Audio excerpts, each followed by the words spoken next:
Hi, this is Dee Kayalar with USC's Career Development Center. Welcome to Alumni Zoom Trips, 27th edition of our virtual webcast series with USD alumni experts that provide a glimpse into the life of our alumni in the aftermath of the pandemic. This program is co-hosted with Office of Alumni Relations. Today, I have the pleasure of hosting Leslie Fisher, a USD MBA alum who leverages an extensive background as an independent business and marketing consultant in high-tech and financial services industries to support diverse and underserved communities through L2 diversity. Her accomplishments are many and include supporting Americans in Western Australia through anti-racism workshops, creating a safe space for cross-cultural relationships and mentorship programs, offering executive coaching and training to top leaders worldwide, and being instrumental in fostering diversity of Black, Brown, LGBTQI leaders within small businesses and nonprofits. Leslie, it's wonderful to have you this morning with us. How are you? Thank you so much, Dee. That was a lovely intro. I hope I do it justice. Of course.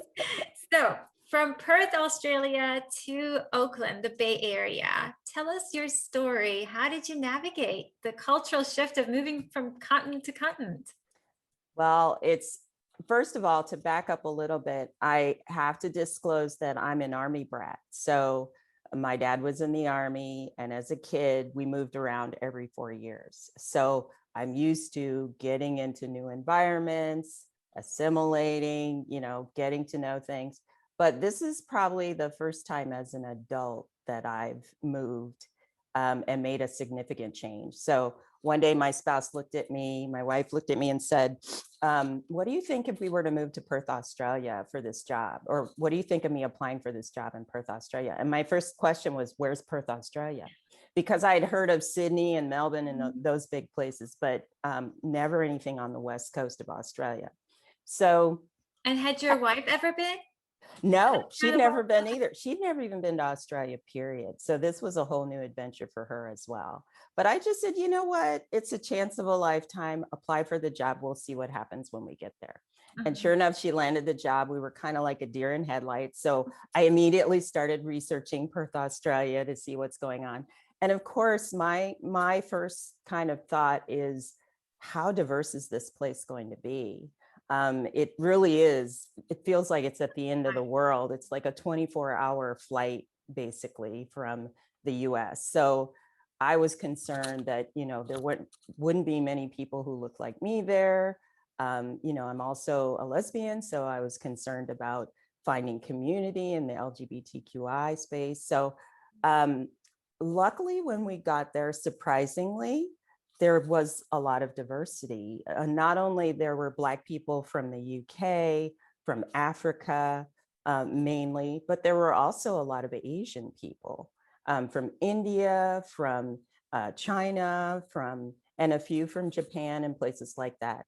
Interesting. Are there any colleges, universities there? I wonder what would account for that, that level of diversity. There are lots of colleges there, but I think that's a really good question. I just think that there were periods within Australia's history where they wanted to increase the workforce. And so they made it easier to get people in there. And, people come in on student visas, people come in on work visas. I think it's that opening up the country workforce to greater diversity. That's because originally they're like a penal colony. So there were people coming over from the UK as prisoners, and then eventually it evolved to they were living there. But the population there is less than the size of the population in California. So although the country is pretty big, it's the same as the US, the population's relatively small. So I think they actually benefit a lot from immigration, even though that's a whole nother conversation about some of the things, some of their practices around immigration. But so yeah, I find myself, I'd say the one interesting thing that I didn't expect in going there, besides the level of diversity, was because of the history in the US and the fact that you're identified first by race. When we got there, amazingly, we were identified as Americans. They heard our accent first before seeing visually kind of even what we look like. And immediately, I mean, Australians are huge fans of America. So they're all about anything America. And of course, our politics were happening at that time, and they were asking all kind of questions about Trump and stuff. So, it was refreshing, interesting, mind-blowing to be kind of in a space without racism directed towards myself as an American, as a Black American. Now, it's a totally different picture with the indigenous population and how they're treated. But as an American, I did not Completely experience welcome racism. and included. Yeah, yeah. It was refreshing and an amazing experience that I will always treasure. And for our students and alumni who may at some point in their lives be interested in visiting Perth, how would you say it compares to places like Canberra or Sydney, like some of the bigger cities? Well, it's becoming more of a destination, but I would say it's kind of like a small town in a big city. It's definitely, it's a 5-hour flight from the East Coast and all the major cities, but it's absolutely stunning. The beaches are amazing. There's wonderful places to explore, whether it's the bush, whether it's the mountains, whether it's the coast. But highly recommend it to just get off the beaten path and the regular places that you're used to. You'll see and have some incredible experiences. Highly, highly recommend it. Thanks for sharing that, Leslie. Definitely sounds like a place to add to my bucket list. So please do, Dee. You'll love it. You'll absolutely love it. So can you walk us through the process of launching your own business as a woman entrepreneur? Any key learning moments or aha moments for you? So this is an interesting journey for me because I found myself as an employee hopping from company to company. I'm one of these people, I like to be constantly learning. And I also like to constantly challenge myself. So I would find that as soon as I had kind of understood whatever was required on the job and it started to repeat, I was ready to move on. And so I was jumping whether from department to department within company or changing companies. I would always be looking to grow and learn. And so by, umpteenth company, whether it's small or large, a couple of startups later, and I think also being in the startup environment, you kind of see it's not rocket science to run a company. And so by then I was like, you know what? I really want to do my own thing. I also felt like as a Black woman, I want to find ways to contradict the stereotype. And the stereotype is that, we're not supposed to be sharing an expertise. We're not supposed to be saying our worth. I wanted to break through all of these stereotypes. And so I actually started, I'd say I think it was early 2000s, I started to consult before it even became a thing to do independent consulting. It was way before the gig economy. And so I think I was in an unusual space as an independent consultant, and especially as a Black woman independent consultant. I didn't see anybody else like me out there for a while. And so I absolutely loved it in that I could come in. I felt like when I was there, I was contributing. There was no, sitting around waiting for work or whatever. And once I learned it, conquered it, added value, I could move on. And so it fit kind of into my purview of how I like to operate. But I think also as a Black woman, it helped to challenge me in ways to break through some assumptions that are made that I even had adopted for myself. And I learned new things about myself. I also felt like it's a great opportunity, especially for people of color who may not feel included where they are or are in environments that lack diversity. Again, I felt like I could come in, make a difference, and move on. It wasn't about what friends I could make or how inclusive I could be or whatever. that is a whole nother thing that Mhm. you get out of, a long-term engagement. So granted, I wasn't busting through some of the things that, companies need to get through that I'm focused on now as a DEI consultant. But as a regular consultant back in the day when I was doing business consulting, I definitely felt like I could navigate outside of some of the pitfalls that people of color face as an employee in institutions. So based on what you just shared, I have three questions that come right to my mind. Oh, good. One is, what would you advise for those who are job hopping or who are interested in building their experiences through different organizations, employers, etc.? Is there sort of a average number of years that you need to work somewhere before you take that on? What are your thoughts on that? These days, I think I would have said, back in the day, yeah, when, people were kind of steady at companies first before they moved on.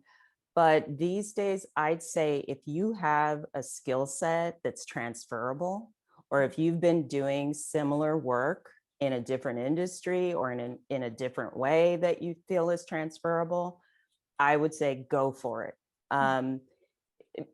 Because, and I've done something similar in going from a business consultant to a DEI consultant. I feel like I can use the same kind of processes I use in rolling out programs. So the program management aspect of what I do, as well as understanding that what it takes to get people to change in an organization. I feel like those are kind of some of the key things. But then I also recommend finding people with the expertise in the field that you're interested in if you don't have, years of experience in something. When I started off as a business consultant, I was doing the same kind of work as an employee. So I already had that. But as a DEI consultant, I wanted to make sure that I could tap into the expertise of others in this space before making that shift. So I reached out and kind of formed what I call my advisory panel. And it's people from the US, people from Australia who have years of experience in this space that I can reach out to with questions if I'm bumping up against stuff, to get some idea of how they've handled it in their career. So I would recommend those two things mainly. Yeah. Yeah, leverage those transferable skills and make sure you sort of create like your interpersonal board of directors, Exactly. if you will, composed of mentors, people, industry experts that you can learn from. Okay. Absolutely. That's very Absolutely. helpful. And what does a DEI consultant do? Okay, so DEI stands for diversity, equity, and inclusion. So one of the first things that clients ask for when I'm engaging with them is, how can I increase the diversity in my organization? I just need to get more people of color in here. And I have to ask people to take a step back, think about what the environment looks like, and how can we make it more inclusive so that as we're getting more diverse people in there, they feel welcome. They feel like this is an environment they want to stay and grow in.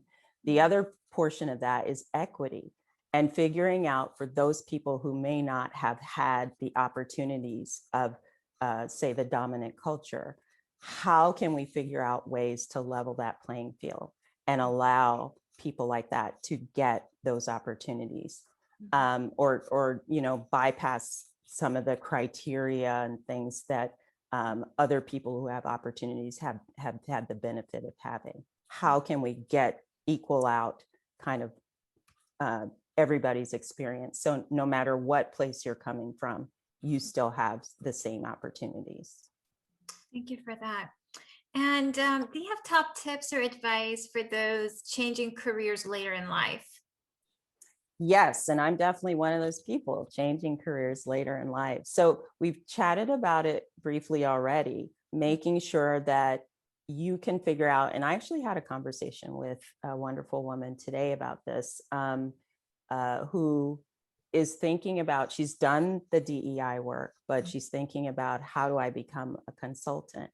Again, and I told her the same thing, leverage the skills that you think are transferable. She's been doing the same work outside of having a formal DEI consulting title. So use those as examples, use those as kind of, here's my successes, here's what I have to offer. Also, one of the big things that I did in making the transition is leverage my network.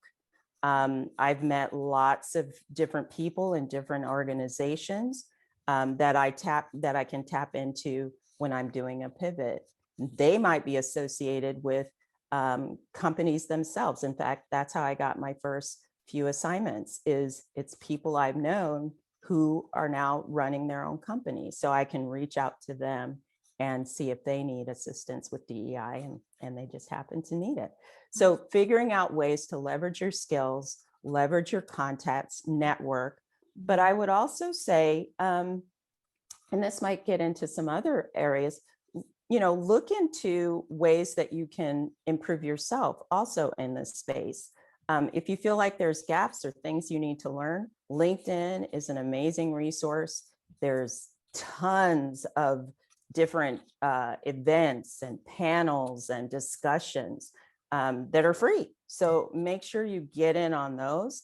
I just finished and got my certification in diversity and inclusion for HR with Cornell University. And again, that is a resource for not only information and resources, but it's also providing me with connections and more networking as well. Was it an online program, Leslie? Yes, it was solely an online program, and you can do it, it's self-paced. So highly, highly recommend looking at, and they have all kinds of programs, not just D&I. So highly recommend looking at, quality schools or different certifications that you can get. Some of them are free, some of them are paid, that can help to elevate you in the new space as you're pivoting. Yeah. And what resources and organizations have you used to help start your own business? Yes, so eCornell is definitely one of them, Cornell University. Also, like I said, reaching out to people in this space. I also recommend looking for affinity groups based on the area that you're interested in. I also, when I realized I wanted to pivot, I looked into some of the spaces that I already volunteer with, and that's another great area that you can find not only networking, but resources as well. I'm actually on a DEI committee for the Junior League of Oakland East Bay, and have access to some amazing resources. We've done some amazing work within the organization itself that I can leverage also outside of the organization. I'm a member of the San Francisco chapter of the National Black MBA Association, and we're working with an organization called Mentor Spaces, which is a wonderful app that allows for people of color who are looking for mentees to help do the CRM part of that, or customer relationship management part of that, which is also something that is important in organizations. I think not only getting that one-on-one interaction, but also providing a pipeline of people of color talent, which is something you hear companies say, like, I don't know where this talent is coming from. There's not enough people of color out there. They're out there. You just need to reach out to find them. But anyway, I digress. So yeah, looking at affinity groups, looking at organizations like Mentor Spaces, and yeah, making sure that you're leveraging some of the networks you're already involved in. But those are some of the places that I look to. Yeah. As part of your role, do you also connect your clients with like recruitment agencies and top recruiters in the BPOC space, or is it something that you tell them to do and give them, sort of strategic directions to do that themselves? Both. So my clients happen to be small businesses. So, they don't have a lot of bandwidth sometimes to take these things on themselves. So part of what I do is actually recommend sourcing to increase diverse talent, and Mentor Spaces is definitely one of them. I'm also looking into the affinity groups that I'm a part of and helping to leverage that. I also recommend community organizations. So whether those are organizations that support BIPOC people or are owned by BIPOC people, those are important organizations that you can leverage, again, to build community with, to give back to community, but it also could be a source of talent within the organization. And some of my clients happen to be recruitment firms, which is great. So they're actually providing the diverse talent to other organizations. So it's kind of a twofer. I'm able to hit, hitting Exactly. multiple bases there. For sure. And you're able to sort of leverage your networks for the benefit of the clients that you work with. And so that's absolutely incredible. What should LGBTQ or people of color job seekers look for in today's job market, or what should they seek out in today's companies? So that's a really great question. I love that question. And I'll tell you what I do when I'm looking at clients or prospective clients. Have a look at their website, see how transparent they're being around what they're doing for diversity and inclusion. What does their board look like? Do you see people of color on their board? Do they have initiatives in place that actually allow for management and the board? There's a tie-in between how well they're doing and how well diversity is doing in the organization, diversity and inclusion in the organization. I look for those sorts of things because sometimes companies or organizations adopt performative measures and it looks great, but it's not actually doing anything for the organization with regard to diversity or inclusion. So I kind of look for those things. And the other thing that I look for, especially in the LGBTQI space, is there are these, best company lists. And HRC, or Human Rights Campaign, does a wonderful job of showing you kind of the criteria for meeting that best company list, and then also providing you a list of companies that are meeting that criteria. And I've looked over their criteria, and I actually do similar things in the DEI space around Black and Brown people. So I know what they're doing is beyond performative measures. They're actually making sure policies and practices advocate for diversity and inclusion as well. So that's definitely a resource that you can go to. Also, there's several kind of companies that are starting kind of a glass door thing for diversity and inclusion. I'll do a shout out for Dipper, which is one that I've seen come up recently. It's a new app where Black and Brown people can anonymously say what's happening around, and sometimes it's complaints around what's happening at an organization. So definitely tap into those kind of resources. Also see what the company's doing around gender inclusion. Do you see, the pronouns used when on people's LinkedIn profiles from that company? Do you see anything around gender inclusion mentioned on the website? When you interview with the company, ask them about their policies around gender inclusion. What are their bathrooms like? Are companies doing more than just having rainbows and flags up for Pride Month? So again, making sure that people are walking, or organizations are walking the talk. And I would even ask to speak to people who are willing in the organization to find out more about how things are going. Talk to a Black or Brown person, talk to an LGBTQI person, and see what their experience has been like before you take that job.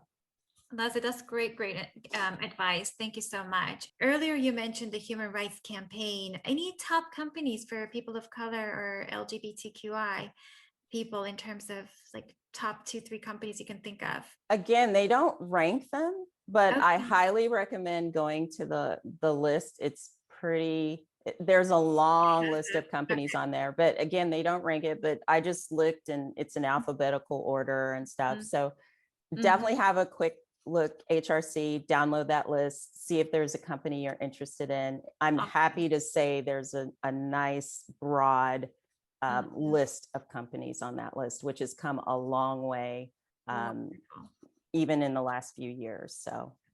And I love the mention of Dipper too, kind of like a glass door, type resource for BIPOC. So it's perfect. I did not know about it. So that was great. Yeah, definitely check that out. Definitely check that out. I'll say off the top of my head, companies that I've looked at that I like what they're doing in this space include, I'm spacing on the name of it, Adobe.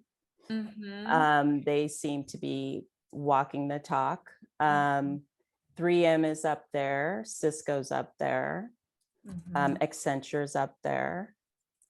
And again, that's just personally from my engagement. Yeah. Any advice for those facing rejection or who are preparing for the uncertain job market? Yeah, I know this is going to happen. And again, as somebody who's pivoted a lot in their career, or at least a couple of major times, including recently, I would say be flexible. Be ready to adjust kind of what you're looking for or apply your skills to maybe something new based on what is in demand, what is out there.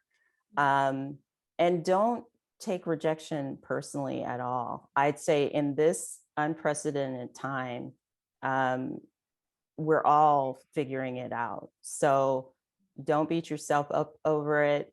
Leverage your networks as much as you can. Leverage people that you've worked with before. I would think at this time, in coming out of the pandemic, everybody's trying to figure it out. So I would hope companies would be understanding, and your friends and associates that you can reach out to are all going through similar things. So definitely reach out, and we should help each other through this process. Don't take one no as total rejection and give up. Again, be flexible, nimble, use what you have to navigate and find something different if you need to. I love that. Just leaning on the supportive people around us and being agile and flexible, adjusting our expectations. Exactly. Definitely. Yeah. Perfect. And then on a final note, I mean, how do you've already alluded to this a little bit, but how do you stay up to date professionally? You mentioned certificate programs. Yes. Organizations. So I'm constantly reading. LinkedIn is just an invaluable resource for what's going on. People are always posting about events or books or people that you should follow or whatever. And then this just popped into my mind. Clubhouse is something new that started that I feel like is also a way of kind of being on the cutting edge of what's going on. If there's hallways that you're interested in, or people that you're interested in, topics that you're interested in, Clubhouse definitely has like the latest of what's going on. And then I would say, again, just the affinity groups that I belong to, the volunteer work that I'm doing, helps to keep me current also on what's going on. I get lots of resources that way as well. But I also listen to other people in the space and hear about what they're reading, what they're following, what they're doing. And I get a lot of good things that way too. So awesome. I've heard a lot of great things about Clubhouse too. And also they do these conversations throughout the day. So if you miss one session, right, there are always a plethora of others that you can catch on and tune into. So. Yeah, LinkedIn is incredible. It's like I'm on it more than Facebook now. There's just always information out there about what's going on in the DEI space, especially. I'm seeing all kinds of stuff. And I also make sure that I'm on Facebook pages with people in a similar space. So for instance, we're starting a alumni group for the online program that I just went through with Cornell University. So that's going to be another totally awesome resource. But yeah, I definitely, as soon as I thought of pivoting, I signed up with different groups in the space, and I get lots of information that way too. Wonderful. So any of those specialized communities available through LinkedIn, through Facebook, through Clubhouse are wonderful spaces to build networks. And then just out of curiosity, does L2 Diversity, what's the story behind your company's name? I got really curious about that, reading about you a little bit. So originally, even before I pivoted, I was thinking, I think I had signed up for this fellowship program. I didn't get it, but I signed up for it. And a friend of mine who's also a lesbian of color was going to do it with me originally. And then she had a bunch of stuff going on and had to back out. But because we're both lesbians, we thought L2 diversity, that would be great. But even though she dropped out, I kept the name because my first name starts with an L and I am a lesbian. So I could still say L2 diversity. But it's my nod to the LGBTQ side. Love it. Leslie, it was so wonderful getting to meet you virtually and having this lovely conversation. So thank you so much for the opportunity to get to know more about you and what you do and the amazing difference you're making in the lives of all of us. Oh, thank you, Dee.